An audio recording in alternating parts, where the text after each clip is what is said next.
بسم اللہ الرحمن الرحیم۔ السلام علیکم ناظرین، تاثیر آن لائن میں خوش آمدید۔ ہم امید کرتے ہیں کہ آپ خیر و عافیت سے ہوں گے۔ ناظرین، رمضان کا مہینہ نیکیوں کا موسم بہار ہے۔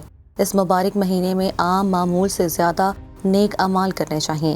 حضور اکرم صلی اللہ علیہ وآلہ وسلم نے اس مہینے کے اندر کیے گئے اعمال کا اجر 70 گنا دیے جانے کی خوشخبری سنائی ہے۔ اسی طرح ایک اور حدیث میں ہے کہ اگر لوگوں کو یہ معلوم ہو جائے کہ رمضان کیا چیز ہے تو میری امت یہ تمنا کرے کہ سارا سال رمضان ہی رہے۔ محققین، مورخین اور بزرگان دین نے لفظ رمضان کی بہت سی توجیہات بیان کی ہیں۔ ان میں سے ایک دلنشین وضاحت یہ بھی ہے کہ رمض موسم برسات کی تیز بارش کو بھی کہا جاتا ہے۔ گویا رمضان المبارک انوار و تجلیات سے معمور روحانی بارشوں کا مہینہ ہے۔ جہاں یہ ماہ مقدس روحانی اعتبار سے اس قدر و منزلت کا حامل ہے، وہاں تاریخی اعتبار سے بھی اس میں تاریخ اسلام کے بے مثال لمحات چھپے ہوئے ہیں۔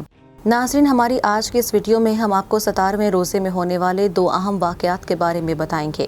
رمضان کے 17ویں روزے میں جنگ بدر ہوئی تھی، جس کو ہم یوم الفرقان بھی کہتے ہیں، اور رمضان المبارک کے 17ویں روزے کو ہی حضرت عائشہ کا وصال ہوا تھا۔ ام المومنین حضرت سیدہ عائشہ صدیقہ رضی اللہ تعالیٰ عنہا حضرت سیدنا ابو بکر صدیق رضی اللہ تعالیٰ عنہ کی صاحبزادی تھیں۔ حضرت عائشہ کی عمر صرف 6 برس تھی جب ان کا نکاح آپ صلی اللہ علیہ وآلہ وسلم سے ہوا۔ آپ کا نام عائشہ، لقب صدیقہ اور حمیرہ، خطاب ام المومنین اور کنیت ام عبداللہ ہے۔ چونکہ آپ رضی اللہ تعالیٰ عنہ صاحب اولاد نہ تھیں، اسی لیے آپ رضی اللہ تعالیٰ عنہ نے اپنی بہن حضرت اسماء رضی اللہ تعالیٰ عنہ کے صاحبزادے اور اپنے بھانجے عبداللہ بن زبیر رضی اللہ تعالیٰ عنہ کے نام پر حضور صلی اللہ علیہ وآلہ وسلم کے ارشاد کے مطابق اپنی کنیت ام عبداللہ اختیار فرمائی۔ حضرت عائشہ صدیقہ رضی اللہ تعالیٰ عنہ بچپن ہی سے نہایت ذہین و فطین، عمدہ ذکات اور بہترین قوت حافظہ کی مالک تھیں۔ حضرت امام ظاہری رضی اللہ تعالیٰ عنہ فرماتے ہیں کہ حضرت عائشہ صدیقہ رضی اللہ تعالیٰ عنہ تمام لوگوں میں سب سے زیادہ عالم تھیں۔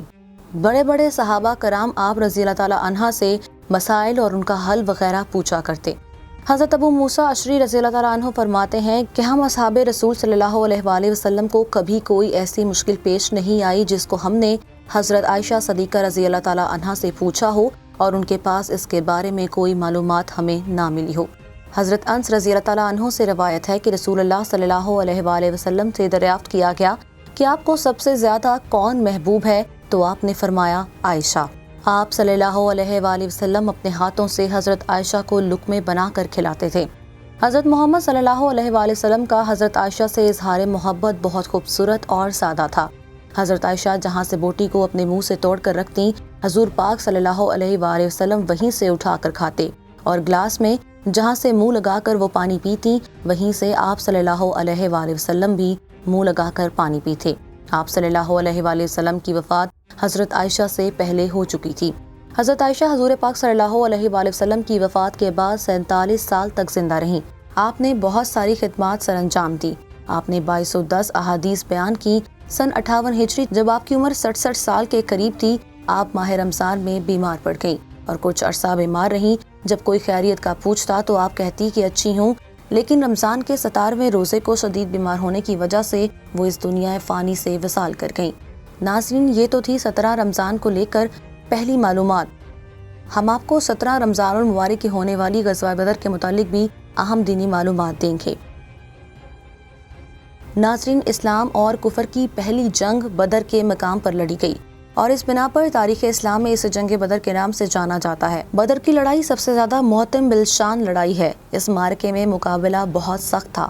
ایک طرف غرور اور تکبر میں مبتلا، اسلحے اور طاقت سے لیس کفار کا لشکر تھا، جو تعداد میں بھی زیادہ تھا اور ظاہری اسباب اور وسائل میں بھی بہت زیادہ تھا، جبکہ دوسری جانب مسلمانوں کی تعداد انتہائی قلیل، یعنی کہ صرف 313 مجاہدین پر مشتمل تھی، جن میں نوجوان صحابہ کرام رضی اللہ تعالیٰ عنہ کے ساتھ ساتھ بزرگ اور بچے بھی شامل تھے۔ مسلمانوں کے پاس صرف 3 گھوڑے، 6 نیزے اور 8 تلواریں تھیں، جبکہ سواری کے لیے 70 اونٹ تھے، جبکہ لشکر کفار میں 1000 کے لگ بھگ فوج، 100 گھوڑے، 700 اونٹ اور لڑائی کا کثیر سامان موجود تھا۔ مورخین اس معرکے کو غزوہ بدر الکبریٰ اور غزوہ بدر العظمیٰ کے نام سے یاد کرتے ہیں، لیکن رب قدوس نے اپنی کتاب مقدس میں اسے یوم الفرقان سے ملقب فرمایا ہے۔ غزوہ بدر کے موقع پر سرکار دو عالم صلی اللہ علیہ وآلہ وسلم نے انصار و مہاجرین کو جمع فرمایا اور دریافت کیا کہ کون ہے جو اللہ پاک کی راہ میں اپنی جان کو قربان کرنے کا جذبہ رکھتا ہے، تو سب سے پہلے مہاجرین کی طرف سے حضرت سیدنا صدیق اکبر اور حضرت سیدنا عمر فاروق رضی اللہ تعالیٰ عنہ نے اپنی خدمات پیش کیں۔ حضرت ابوبکر رضی اللہ تعالیٰ عنہ نے فرمایا کہ اے ہادی برحق، ہمارے جان و مال اور اولاد سب کچھ آپ پر قربان۔ غزوہ بدر شروع ہونے سے پہلے مشرکین مکہ کے دو سرداران نے مسلمانوں کے خلاف دعائیں مانگی، جبکہ نصر بن حارث جو کہ یہ سمجھ رہا تھا کہ اس کی جماعت بہتر ہے کی دعا یہ تھی کہ اے اللہ دونوں جماعتوں میں سے بہتر کی مدد فرما۔ ان کے برعکس آپ صلی اللہ علیہ وآلہ وسلم نے رب کائنات کے بارگاہ میں اپنی زندگی کا طویل ترین سجدہ کیا اور دعا فرمائی کہ اے اللہ کل اگر مسلمانوں کا مختصر سا گروہ یہاں ختم ہو گیا تو پھر قیامت تک دنیا میں تیرا نام لینے والا کوئی نہ ہوگا، اور اے اللہ تو نے مجھ سے جو وعدہ کیا ہے اب اس وعدے کو پورا کرنے کا وقت آ گیا ہے۔